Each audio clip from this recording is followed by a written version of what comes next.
Have you started the Barf diet with your cat expecting more health, more vitality, and less trouble, but he keeps vomiting? In this video, you will find out what can be wrong with your feline's natural diet, and how to adjust the Barf diet without compromising nutrients. If your cat is vomiting yellow foam, rejecting food, experiencing nausea, or is more apathetic after meals, the mistake may lie in a common ingredient, which most owners use thinking it is healthy. Let's explain the impact of raw bones, excess fat, poorly balanced viscera, and even the temperature of the food on feline digestion. This video is a practical, straightforward, and informative guide based on real facts and veterinary studies. Subscribe to the channel and activate the bell for more videos on natural food, digestive health, disease prevention, and Barf safe recipes for dogs and cats. If your cat is vomiting frequently, even after you've transitioned to the Barf diet, or if you've heard promises that natural food would solve all problems, but in practice, it seems that things have gotten worse, this video is for you. Many owners believe that occasional vomiting is part of feline behavior, that it is normal for the cat to vomit hairballs or regurgitate raw food scraps, but it is not. Vomiting frequently is a symptom that something is wrong, and it may be hiding in exactly what you thought was the solution: the raw diet. And what few say is that within the Barf diet, there are ingredients that, if used wrongly, cause digestive irritations, inflammation in the stomach, and even nutritional deficiency. The mistake is not in the Barf diet itself, but in how it is made. In this video, you will understand which foods on the Barf diet most cause vomiting in cats, how to identify them, and the step-by-step guide to correct this without harming the nutritional balance of the meal. And if you came here because you're concerned about your cat's health, keep going until the end, because this information can prevent the problem from becoming chronic. Most vomiting in Barf cats happens for 3 reasons: incorrect use of bones, excess fat, or intolerance to specific proteins. And let's start with the one that causes the most visits to the vet: bones. In the Barf diet, bones are an essential source of calcium and phosphorus, but when coarsely crushed or offered in pieces that do not respect the size and digestive structure of the cat, they are not digested properly. This causes reflux, gastric inflammation, and episodes of vomiting shortly after a meal, especially in cats with a sensitive stomach. The problem is aggravated when the tutor uses whole chicken wings, poultry necks with hard cartilage, or gizzards without sufficient grinding. These elements may even seem ideal on paper, but in practice, if the cat does not chew well or swallows it hastily, the chance of regurgitation increases. And the most common mistake is to think that vomiting is a sign of adaptation. Right. Another critical factor is excess fat in the meat. Many tutors do not correctly adjust the percentage of fat in the raw meal. Cats are extremely sensitive to lipid variations. When there is excess, the stomach produces more bile to break down fat, which can irritate the gastric mucosa and cause vomiting right after a meal or a few hours later. A classic sign of this is yellowish, foamy vomit with no visible food, which usually occurs in the middle of the night or in the morning. This type of vomiting may seem harmless, but repeated daily, it wears out the digestive system and can cause gastritis. In addition, some cats develop intolerance to certain proteins. The most common is chicken. Because it is the most used protein in the Barf diet, many owners do not even consider that the problem may be in it. But studies have already identified adverse reactions in cats continuously exposed to proteins such as chicken, whitefish, or liver in large quantities. In these cases, vomiting is accompanied by refusal to eat, lethargy, and sometimes diarrhea, and the cycle repeats itself. The tutor insists on the same protein for months without realizing that the animal's body is reacting negatively. Another detail that is little discussed is the impact of prolonged fasting. Many cats on the Barf diet eat at specific times, and unlike dry food, which is available all day, raw food needs to be consumed within minutes. The long interval between meals, especially during the night, favors the excessive production of stomach acid. This causes the famous yellow vomit in the morning, even without food in the stomach. The tutor wakes up to the scene of a dirty carpet and believes that it's just an indisposition. But behind this, there may be a condition of chronic gastric hypersecretion. To identify which of these factors is causing your cat to vomit, the first step is to observe patterns. Write down the times, the ingredients of the last meal, the time between meals, and the consistency of the vomit. Then start an exclusion process. Remove any whole bone from the diet and replace it with bone meal or balanced calcium supplements for at least 7 days. If the vomiting stopped, the problem was in the digestibility of the bone. If it persists, swap out the main protein for one that your cat has never eaten before, such as lamb, rabbit, or turkey. During this time, keep fat to a minimum, below 15%, and offer small portions divided into at least 3 meals a day. Also pay attention to the use of viscera. Many owners include excess liver thinking it is necessary daily. The ideal is to offer a maximum of 5% of the diet, and never in large volumes at once. Excess vitamin A can cause neurological disorders, but also serious digestive problems.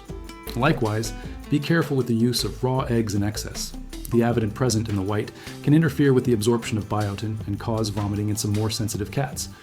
Another common mistake is not adapting the temperature of the food. Very cold food, taken straight from the refrigerator and served to the pet, causes gastric constriction, reduced intestinal motility, and, as a result, vomiting. The ideal is always to let the food reach room temperature before offering it, especially on cold days. This is a simple change, but with a direct impact on the animal's digestive comfort. All of these factors together build a vulnerable indoor environment. The owner thinks he is doing his best, and he really is trying. But due to lack of technical information and clinical observation, it ends up reproducing errors that cause silent suffering. The cat, which does not speak, gives signs. More closed eyes, less appetite, eagerness when smelling the bowl. And all of this can be reversed with minimal but well-founded adjustments. If your cat is experiencing recurrent vomiting even after adjustments to the Barf diet, the ideal is to start an emergency transition plan within 3 days, focusing on digestive stability and the elimination of the main irritants. This plan is not a miracle formula, but a practical restructuring of the diet to allow the cat's body to recover safely and without nutritional loss. On the first day, temporarily suspend the use of bones, viscera, and any potentially allergenic ingredients. The food base should be composed of a single source of lean protein, preferably ground rabbit, turkey, or lamb. These types of meat have low inflammatory potential and are rarely associated with adverse reactions. Serve small portions, at room temperature, every 6 hours. Include a small amount of cooked and mashed pumpkin without salt as a source of soluble fiber, which helps regulate intestinal transit and absorb excess bile. On the second day, keep the same base protein and add a supplementation of cat-specific probiotic powders. They help restore the gut microbiota and reduce inflammation of the gastric mucosa. If you do not have access to a veterinary probiotic, you can use human capsules of Lactobacillus acidophilus, respecting the dose indicated by weight. Continue to avoid bones, offal, eggs, milk, fish, and any food with visible fat. This is metabolic stabilization day. If vomiting occurs, it should be greatly reduced. And if it persists, it should be mild, without blood, dense foam, or strong acidic smell. On the third day, if the condition is stable, it is possible to reintroduce the elements of the Barf diet in moderation. Start with a small portion of sterilized bone meal mixed into the meat. If you prefer a high absorption calcium supplement, you can use calcium carbonate powder, but always with specific nutritional guidance. Also reintroduce a light lipid source, such as a drizzle of cold pressed fish oil rich in omega-3. This component helps repair the intestinal mucosa and has anti-inflammatory action. Continue dividing your diet into 3 portions a day, avoiding long fasts, especially during the night. From the 4th day on, you can resume the complete Barf diet, with viscera, assorted meats and bones, as long as each element is reintroduced in isolation, with observation of 48 hours between one and the other. Never reintroduce more than one new food at a time. This approach allows you to clearly identify adverse reactions and avoid relapses. If the cat vomits again after a certain ingredient, it should be immediately suspended and reevaluated. In addition to food, it is important to observe the cat's environment. Stress, altered routine, lack of environmental enrichment, and change in water temperature can directly affect digestion. Cats are extremely sensitive to changes, and this directly influences appetite, chewing, and food acceptance. Always keep the bowl clean, use materials that do not accumulate odor, such as stainless steel or porcelain, and never heat the meat in the microwave. This degrades the nutrients and changes the texture, reducing palatability. Another essential care is with vitamin supplements. Avoid human or generic formulas. Supplementation in the Barf diet should be done with specific products for felines, as cats have different metabolic needs than dogs and cannot convert some nutritional precursors, such as beta-carotene into active vitamin A. Inappropriate use of supplements can cause adverse reactions, including vomiting, apathy, and in severe cases, liver poisoning. If after all these corrections the vomiting persists, the tutor should consider the hypothesis that the cat is not adapting to the raw diet and consult a veterinarian who specializes in feline nutrition. In some specific cases, it is necessary to transition to a lightly cooked and balanced diet, which maintains the benefits of natural food without compromising digestibility. The animal's biological individuality must always be respected. Barf is not a universal solution, but a powerful tool when well applied and accompanied. To ensure that your cat's natural diet is balanced and safe, consider following an eating plan calculated by a veterinary nutritionist. This includes analysis of energy needs, nutritional profile of the ingredients used, and individualized supplementation. Today, There are already online platforms that offer ready-made barf plans based on the cat's weight, age, and clinical condition, which makes the process safer even for beginner tutors. If you've watched this far, it's because you really care about your cat's health. And that makes all the difference. Many problems that today cause suffering in animals could be avoided with quality information, attention to clinical signs, and simple adjustments in the feeding routine. Vomiting is not normal, even if some say it is.